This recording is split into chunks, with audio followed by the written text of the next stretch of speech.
Okay, guys, Dynamite Delight is here, but I gotta say one thing. This needs to be stated. Just found out that Rocky Johnson has passed away. Now, it's kind of... It doesn't make me feel good. La Parka had just passed away only a few days before, and now Rocky Johnson's passed away. It doesn't fill me with a lot of comfort. I think one more person has also passed. I don't know who. To be honest, I don't want to know too much because those things do actually trigger my depression, anxiety. But I gotta say this. Sad to see he passed away. And I always did like Rocky Johnson with Tony Atlas when they both won the first time tag team championships for blacks. I remember it. It's one of the few times I actually saw a show when I wasn't going to school or wasn't working. I remember that. And it did mean a lot for me, personally. I can remember a little bit thinking that is the most amazing thing. At least that was before I stopped watching wrestling. For a good amount of time because of the work and being married, and my ex did not like wrestling.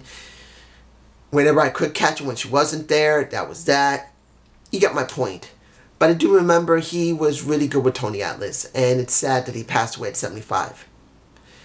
And my condolences goes to pretty much The Rock. He may never see this, but I'm sorry, dude. I am sorry. Now, we got that done. Let's go to Dynamite Delight, a themed show. I'm going to be honest here. I don't like themed shows anymore. Impact Wrestling turned me off totally. When they went from stop doing their pay-per-views and made them into themed shows for years, doing Lockdown as a themed show, doing practically at one point they wanted to do Bound for Glory as a themed show, doing Slammiversary almost as a themed show. It turned me off that so many of their pay-per-views they did became themed shows. Even it just turned me off. But when it comes to AEW, I have to cut them some slack this time, for the simple reason that this is their first themed show.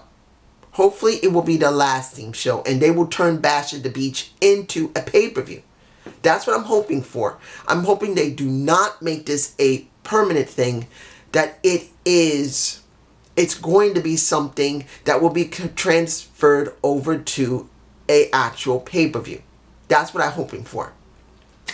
We got 4-way to try and become the #1 contenders to go on a Jericho cruise to face SCU. You got Best Friends with Cassidy. You had PP, Pride and Power. I'm still going to keep calling him PP. You got Kenny Omega, as well as for the Hangman Page and the Young Bucks. I was actually kind of surprised that they put Best Friends there, but not Private Party. I know Private Party has not won much, but I think Private Party's a better tag team than Best Friends. I'm the only reason I don't like Private Party at this time is because they still look amateurish. Because they really needed to up their clothing. They needed to up their game with the promos a little bit, whatever promos you could actually see. I think in ring they're great, but everything else seems to need work. That's just me. You guys can tell me below. Good matches. It kept going back and forth, and then Hangman Page always seemed to be very on the edge. This is how they're booking it. That Hangman Page is on the edge of not really totally trusting the Elite. And when it came down to it, through a blind tag, Hangman Page managed to get into the match, get some work done, Kenny to help him, and then they won the match. And the Young Bucks were a bit pissed off because they said, we had it, why'd you doing that? But this is a fatal 4-way match for tag titles. So there's a little dissension in there. So this is what you were seeing. This is what you get. Hangman Page is acting out, particularly that he's drinking so much. When you saw SCU later in the night, he comes out with liquor in his hand and acting up and acting out. They're trying to engage him as a drunkard and someone who's antisocial. That's the way I'm seeing it. I don't know if that's really great, but this is where they're going. I don't know if it's going to work out or not. Now, Joey Janela. I haven't spoken much about him with Sabin and Penelope Forbes because, honestly, I don't see Joey Janela as something very interesting. To be honest, he doesn't feel like a hardcore wrestler. He doesn't have the feel of one. He doesn't have the look of one. He has the look of someone who's trying to be, honestly speaking, an HBK. I'm sorry. He has that feeling of someone who wants to be a Shawn Michaels, realized he couldn't do it, so he went and turned himself into a hardcore legend in his own mind. It just doesn't feel like him. If he's going to be someone, he should at least try to be an HBK. He just doesn't feel like a hardcore wrestler. He wants to make up for what happened last year. He's pissed at Penelope Forbes. I almost messed up Penelope Forbes. He's pissed at her for getting him in the gonads and siding with Sabin. Honestly, I just don't feel anything. I'm moving on. Also, what can I say about the women's tag match? I didn't care. Sheeta and Statlander versus Brandy. I thought at first Brandy was up on that that seat that they were showing that woman that's passing back and forth. I didn't really notice. I thought it was her. But when they announced it, I said, oh, that must be some woman that's there, and she looks a lot like Brandy Rhodes. At least when they go past, because of the beautiful skin, she's a good-looking woman, she got a nice pair of boobs. I didn't catch the picture, sorry guys. But she just made me think that was Brandy. And that kind of made me think, should Brandy actually been in this match? Why was she in the match with Mel? Why? Why not Awesome Kong being there? Why not use Kong and Mel to decimate Statlander and Sheeta? Why didn't they do that? It made no sense. Particularly, they're trying to get the Nightmare Collective over. Luther is there, who I don't know anything about. And when I heard JR say, Luther was a very dangerous guy, do your research, guys. When he said that, that pissed my ass off. Isn't it your job, JR, to get someone over that's unknown to regular fans or new fans of the product? You do not tell them to go do the research. Not unless you're going to give a specific thing to look at. Don't tell them that. That just shows that you're not catering to the right crowd. You're catering to heavy hardcore fans, and your fans must be a mix. That just really pissed me off. This match really didn't feel right. And the kicker for me, yes, Mel's a big ass woman. She's tall. She's 6 foot tall. And when they said she was powerful, no. Mel showed she is not that powerful. In fact, not taking anything away from her in her ring work, she looks like the type of person that is more of a high flyer than she is a power wrestler. And just because she's large does not mean that she's powerful. She's not. She barely was able to either lift Sheeta or Statlander. She was having major problems lifting up Statlander because Statlander seems to be a little bit heavier than Sheeta. I think Sheeta's what, 110, 120, maybe 130 pounds. Statlander looks like she's maybe 150 or 60. She looks a bit more heavier than Sheeta did, and she was having problems just trying to throw around. And Statlander showed more strength than Mel did. In the end, which made no sense, you have Brandy with this Nightmare Collective. And you would think, well, she has to get put over to make this faction mean something. Nope. Statlander and Sheeta won. What does it mean now? What does this actually mean?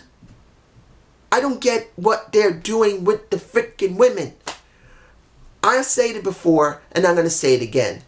Instead of putting them on Dynamite, leave them on Dark and actually build the brand of Dark for women's wrestling.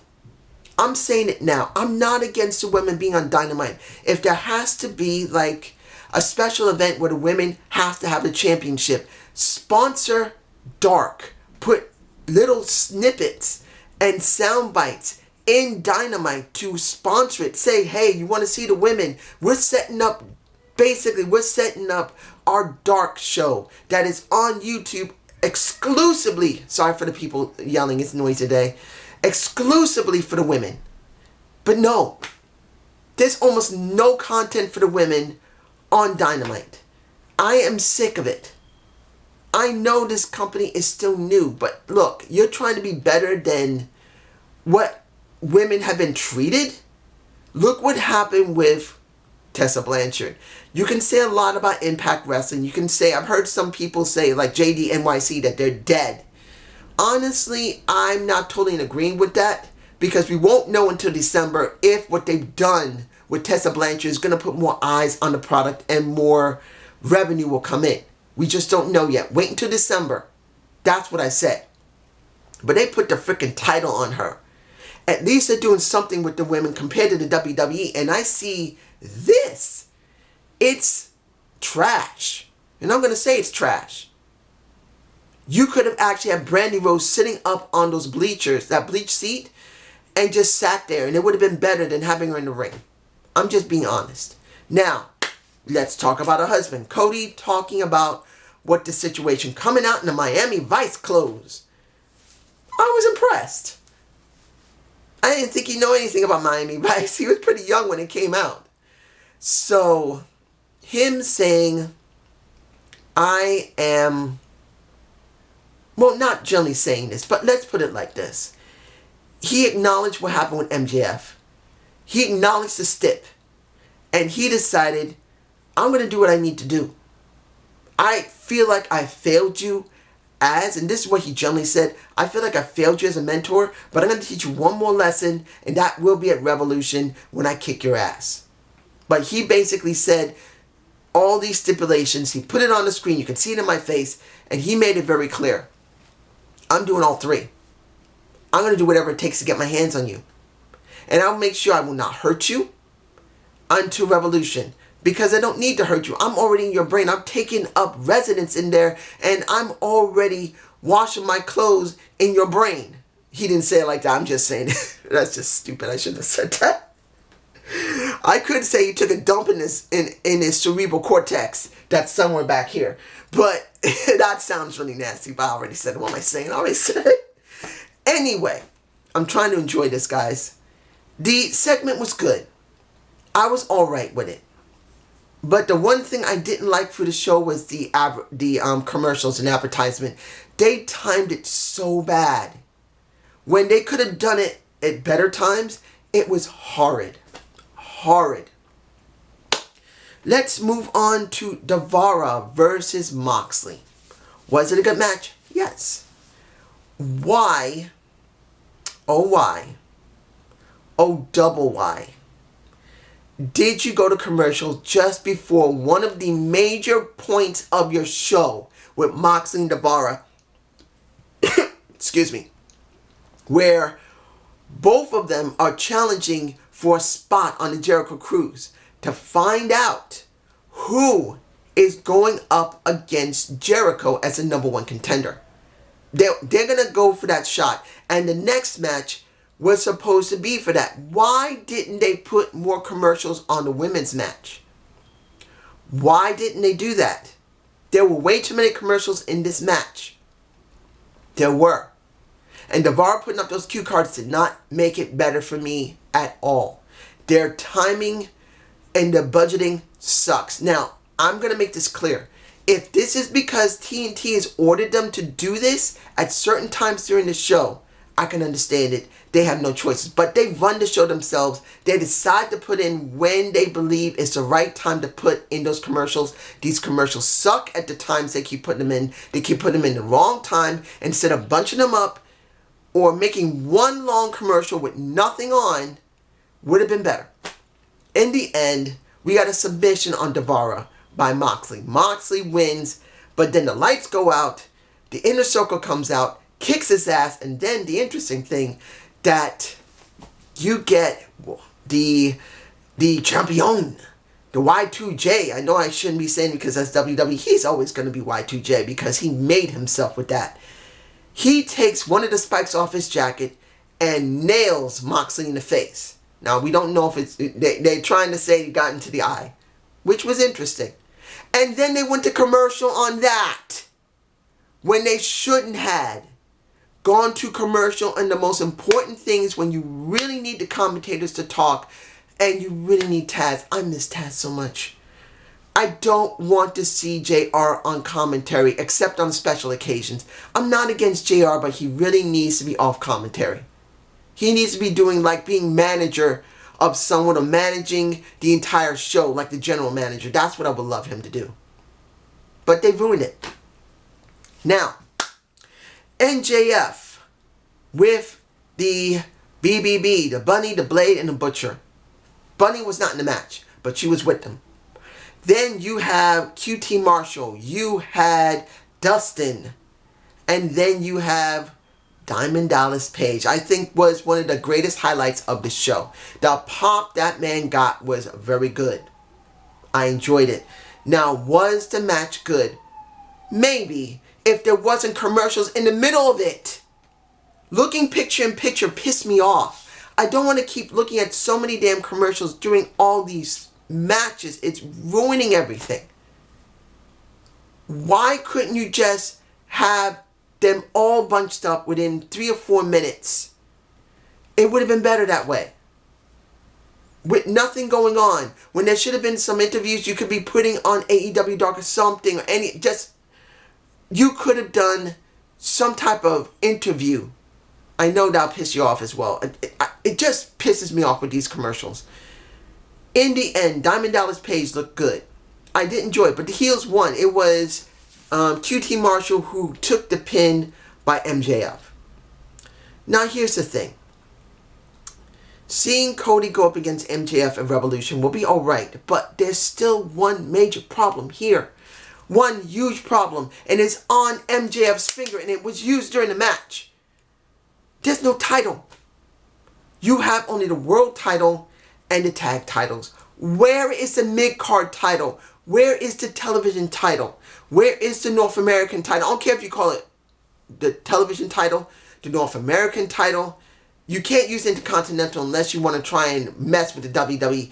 It just something. Or Intercontinental. I don't know. Or Continental title. Something. MJF is not enough. With just having a ring and having a grudge with Cody. They need a freaking mid-card title. Why are they not making one? Anyway. The heels won.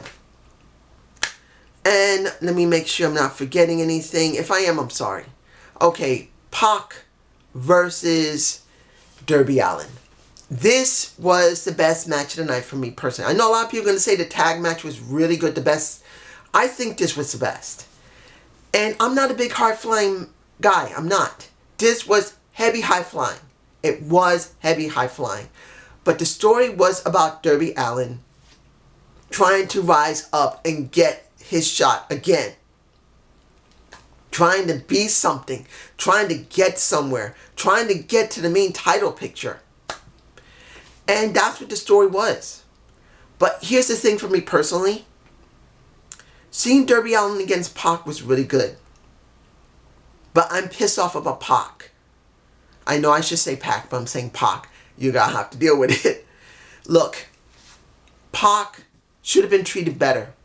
He should have gone through the entire roster, destroying everybody except for the Inner Circle and except for the Dark Order. And I did see the Dark Order segment. I did enjoy it, but not knowing how far they're going to go with Dark Order, and they haven't really gotten anybody major yet, really is not enough for me personally. They got minor people. It doesn't mean anything yet. The only person I can see they trying to get that makes the most sense is Hangman Page, but it's far from that if it's going to happen. But seeing that Pac should have had the #1 spot as the bastard. He should be what Moxley has become. He should be the one that doesn't give a damn. I don't give a fuck, as he would say. I don't care. I will destroy everyone. This is who he should be. Moxley, yes, Moxley can be a badass, and he can be who he is, but the bastard has no allies. The bastard doesn't give a damn who he goes up against and who he destroys. That is the person that should be dealing with It's alright that he won. He's supposed to win. He needed to win. And he pretty much tried to put over Moxley. And he telegraphed it. He should have never said that Moxley was not going to participate. Saying that he's now blinded and pretty much he's not going to be there. It's a forfeit. Because that really just telegraphed that Moxley, after you see the ambulance, jumps out of the ambulance, comes up to the Titantron and says, I don't care if I'm blinded in one eye or both eyes, or I gotta have a seeing eye, dog. I'm coming. You're going to see me. And I'm going to kick your ass. And they let it drag out a little bit before they finally went to black and they were done with the show. Was this a good show? It was okay. Will I believe the ratings will go up? No. I think the ratings will stay even or maybe go down this time. It wasn't a spectacular show. It was a good show. And there's a good chance they will keep their ratings level. I say about 800 to 900,000 people. I don't think they're going to hit 1,000,001 with this show. I just don't see it. But that doesn't mean that's bad. That's actually pretty good for a fledgling promotion that really doesn't have any really big stars in it yet. Yes, DDP will probably be the most best they could have. And that could, and this is remote, could push it beyond the 900,000 into 1,000,000 because it was Diamond Dallas Page. No one has seen him wrestle in 20 years. But that might not be enough, and it may just make the ratings even or slightly lower. That's just how I see it. But it doesn't mean it was a bad show. For me personally, it was okay. But there was just things I really got pissed off about. The women made no sense. The commercials were still bad. I really want to see Pac get treated better. And you wonder how far they're going to go with Hangman Page. Will he go to the Dark Order? But it's just me. Have a good day. Have a good night. Peace.